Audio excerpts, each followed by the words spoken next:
نبوت کا دروازہ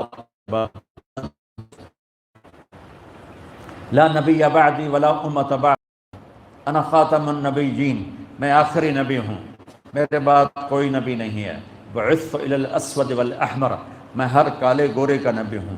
الی کل انس و جن، ہر انسان اور جن کا میں نبی ہوں. تمام زمانے، تمام نسلیں، تمام بر اعظم کا بس تمہارے نبی کی نبوت چلے گی.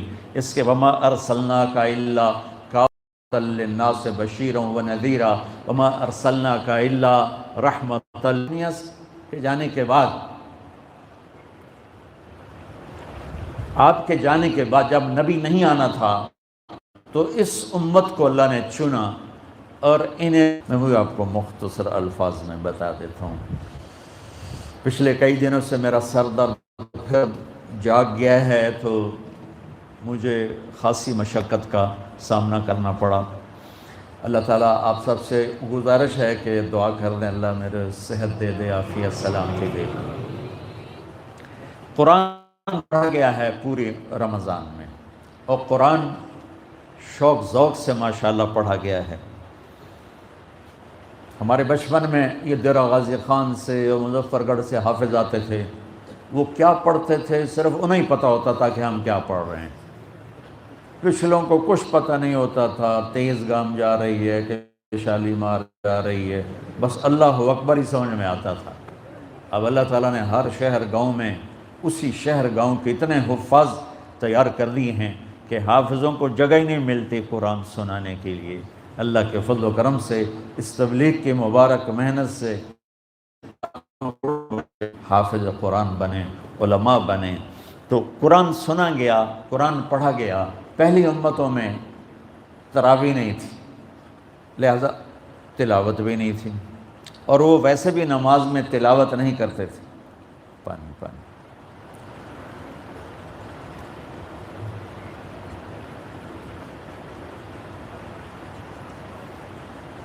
ان کو کتاب یاد نہیں ہوتی تھی، ہمیں کتاب یاد ہو جاتی ہے. 7 سال کے بچے سے لے کر 70 سال کا بوڑھا کتاب یاد کر لیتے. میرے مدرسے، اپنے مدرسے کا طالب علم، اس نے 1 مہینے میں قرآن یاد کیا. میرے اپنے مدرسے کا، یعنی کہیں سنی سنائی نہیں بتا رہا ہوں، صبح سے شام تک 1 سپارہ یاد کر لیتا تھا. اور مزے کی بات ہے شام کو تراویح میں سناتا تھا. ادھر صبح سے مغرب تک یاد کرتا تھا، اور پھر مغرب سے عشاء اس کو پھیرا دیتا تھا اور عشاء کی نماز میں سنا دیتا تھا. یہ میرے اپنے مدرسے کا واقعہ میں آپ کو سنا رہا ہوں. سلیمان اس کا نام تھا، آج کل امریکہ میں ہوتا ہے، اور ہمارے حسنین کی ایک شاخ وہاں وہ ماشاءاللہ چلا رہا ہے. تو اللہ نے ہمارے لیے قرآن کو آسان کر دیا. اللہ نے اس میں اعلان کیا الف لام میم ذالک الکتاب لا ریب فیہ، اس کتاب کا ہر جملہ لفظ زیر زبر شک و شبہ سے پاک. دنیا کا کوئی آدمی یہ دعویٰ نہیں کر سکتا کہ میری بات شک و شبہ سے پاک. صرف اللہ کا دعویٰ ہے، اور حق ہے اور سچ ہے. اور اللہ کہتا ہے انہ لقول فصل وما هو بالہزل. اور اللہ کہتا ہے وتمت کلمۃ ربک صدقا وعدلا لا مبدل لکلماتہ. اور اللہ تعالیٰ کہتا ہے لا تبدیل لکلمات اللہ. اور اللہ تعالیٰ کہتا ہے تنزیل من الرحمن الرحیم کتاب فصلت آیاتہ قرآنا عربیا لقوم یعلمون. اور اللہ تعالیٰ فرماتا ہے لو انزلنا هذا القرآن على جبل لرأيته خاشعا متصدعا من خشیۃ اللہ. تو میرے عزیزو، قرآن میرے اللہ کا پیغام ہے، اور قرآن ہمیں زندگی گزارنے کا طریقہ بتاتا ہے. اور میں آج کی اس مبارک مجلس میں ایک چھوٹی سی صورت سے پورا قرآن بتا دوں گا آپ کو. چھوٹی سی صورت سے پورا قرآن وہ راستہ بتاتا ہے. ان ھذا القرآن یہدی للتی ہی اقوم. قرآن وہ راستہ بتاتا ہے جو بالکل سیدھا ہے، ٹیڑھا میڑھا نہیں. جتنے موٹر وے دنیا میں سفر کیے، کہیں نہ کہیں موڑ آتا ہے، کہیں نہ کہیں چڑھائی آتی ہے، اترائی آتی ہے، موڑ آتا ہے. پوری دنیا کا سفر کر کے بتا رہا ہوں. کوئی دنیا کا موٹر وے ایسا نہیں دیکھا جو سدھا ہی ٹوریا جاوے توڑ اگلے شہر تائیں. وہ کھبے سجے مڑدا ہے. اور میرا اللہ کہہ رہا ہے ان ھذا القرآن یہدی للتی ہی اقوم. میرا قرآن وہ موٹر وے ہے جو تیری ذات سے شروع ہو کر تیرے رب تک پہنچے گا اور کوئی موڑ نہیں ہوگا بیچ، اور کوئی اوپر نیچے نہیں ہوگا، اور کہیں اندھیرا نہیں ہوگا. ترکتکم علی محجۃ بیضاء لیلھا کنہارھا لا یزیغ عنہا ھالک. میرے نبی کا ارشاد ہے کہ میں تمہیں اس راستے پہ چھوڑ کے جا رہا ہوں جس میں رات ہے ہی نہیں، دن ہی دن ہے، دن ہی دن. سبحان اللہ. تو میرے عزیزو، آپ نوجوان بیٹھے ہو، اور نوجوان کسی قوم کا سب سے بڑا سرمایہ ہوتے ہیں.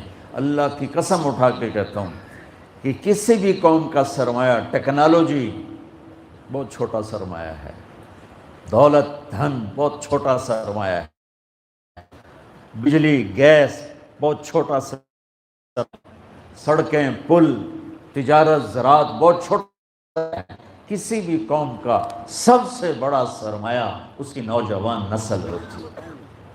وہ نسل بن جائے وہ دیس بن جاتے ہیں، وہ نسل بگڑ جائے دیس برباد ہو جاتے ہیں، قومیں برباد ہو جاتی ہیں، گھر برباد ہو جاتے ہیں، نسل برباد ہو جاتی ہے.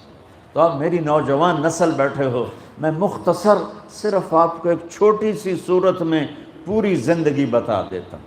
چھوٹی صورت جس کے بارے میں امام شافعی فرماتے ہیں کہ اگر پورے قرآن میں یہی ایک صورت آ جاتی تو ہمارے لیے کافی تھی.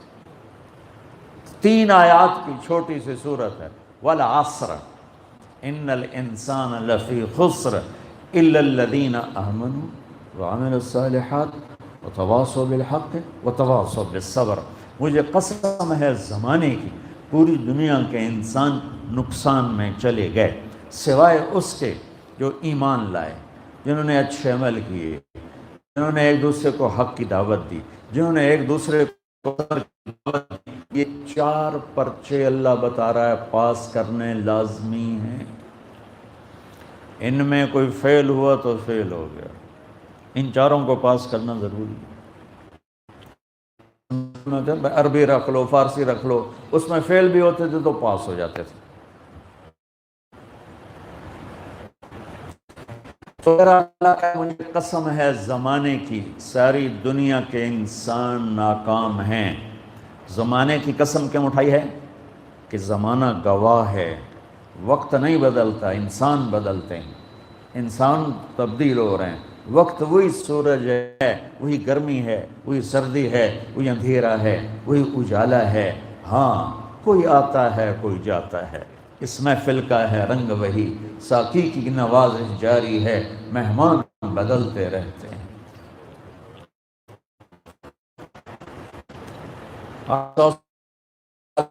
موجود نہیں، آج سے 100 سال بعد ہم میں سے ایک بھی موجود نہیں ہوگا. تو اللہ تعالیٰ کہتا ہے یہ زمانہ گواہ ہے، اس نے آنکھوں سے دیکھا. جنہوں نے کی ہلاک ہو گئے. والعصر دوسرا مطلب، مجھے عصر کے وقت کی قسم. یہ عصر کو عصر کیوں کہتے ہیں؟ عصر نچوڑنے کو کہتے ہیں، نچوڑنے کو. تو عصر جب گہری ہو جاتی ہے تو سورج میں سے روشنی ایسا جیسے کسی نے نچوڑ کے باہر پھینک دی ہو اور سورج کالا سا سرخ سا ہو جاتا ہے. اس لیے عصر کے ٹائم کو عصر کہتے ہیں کہ سورج کی روشنی ایسے نکال دی جاتی ہے، نچوڑ کے نکال دی جاتی ہے. یہ عربوں کو اچھی طرح سمجھ میں آنے والی تھی کہ عرب قتل و غارت کا ملک تھا، چوری ڈاکے کا ملک تھا. جب عصر کا وقت ہو جاتا تھا تو قافلے تیز چلتے تھے، مسافر تیز چلتے تھے کہ کسی محفوظ جگہ پہنچ کر اپنی جان مال بچا لیں، کہیں کوئی ڈاکو بدماش ہمیں نہ پڑ جائیں. تو وہاں کی معاشرت تھی تیزی کہ کوئی پناہ مل جائے. تو والعصر اللہ تعالیٰ کہہ رہا ہے مجھے عصر کے وقت کی قسم. کیا مطلب؟ کہ تمہارے پر ٹائم تھوڑا رہ گیا ہے. یہ جو دیکھ رہے ہو بھائی گلاس یہاں اٹک جائے گا، اور اسی میں 3 آم کا جوس ڈالو تو آ جائے گا۔ اس میں ایک کنو ڈالنا چاہو تو نہیں آئے گا، یہاں کے بیٹھ جائے گا، اور اسے میں آپ 3 کنوں کا جوس ڈالو تو آ جائے گا۔ میری بات ٹھیک ہے؟ سمجھ میں آئی ہے؟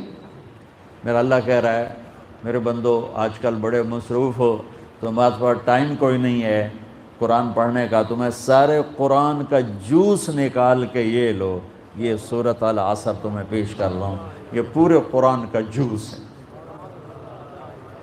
3 کپ میں ڈال کے دے دیا، پورے قرآن کا جوس، 3 آیات کہ سارے تمہارے پاس ٹائم نہیں، بڑے بیزی ہو ساری دنیا میں، پتہ نہیں بیزی بن کے کی کروئے۔ تو اللہ تعالیٰ فرما رہا ہے یہ لو، سبحان اللہ، پہلا پارہ، یہ دوسرا، یہ تیسرا، یہ چوتھا، یہ 5واں، یہ 6، یہ 7، یہ 8، یہ 9، یہ 10، یہ 11، یہ 12، یہ 13، یہ 14، یہ 15، یہ 16، یہ 17، یہ 18، یہ 19، یہ 20، یہ 21، یہ 22، 23، 24، 25،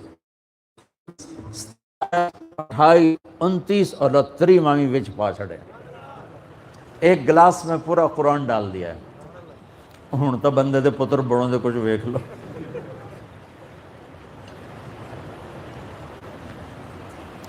عجب امت ہے، گھروں میں قرآن پڑھا اور پڑھتے نہیں۔ نبی محمد مصطفیٰ صلی اللہ علیہ وسلم جیسا نبی ملا ہے، اس کی زندگی نہیں پڑھتے۔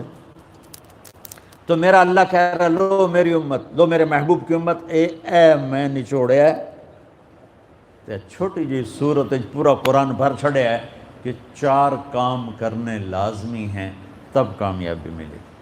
تو اس میں پہلا کام کیا ہے؟ لفی خسر، خسر کا بھی بتا دو۔ قرآن نے 3 لفظ استعمال کیے ہیں، ان الانسان لفی خسر من لم یزدہ مالہ وولدہ الا خسارہ الا ذالک هو الخسران المبین۔ ناکامی کے لیے 3 الفاظ ہیں، خسر، خسارہ، خسران۔ ان تینوں میں تھوڑا فرق ہے، اردو میں تو کہیں گے نقصان، ناکامی، خسر نقصان ہوا ہے، قابل برداشت ہے، اور ایک ہی جھٹکا لگا ہے، دوبارہ سنبھل جانے کی کافی امید ہے، اس کے لیے لفظ خسر آتا ہے۔ خسارہ کیا ہے کہ کام دن بدن گھٹتا جا رہا ہے، نقصان بڑھتا جا رہا ہے، نفع آ نہیں رہا، لیکن کام چل رہا ہے، رکا نہیں۔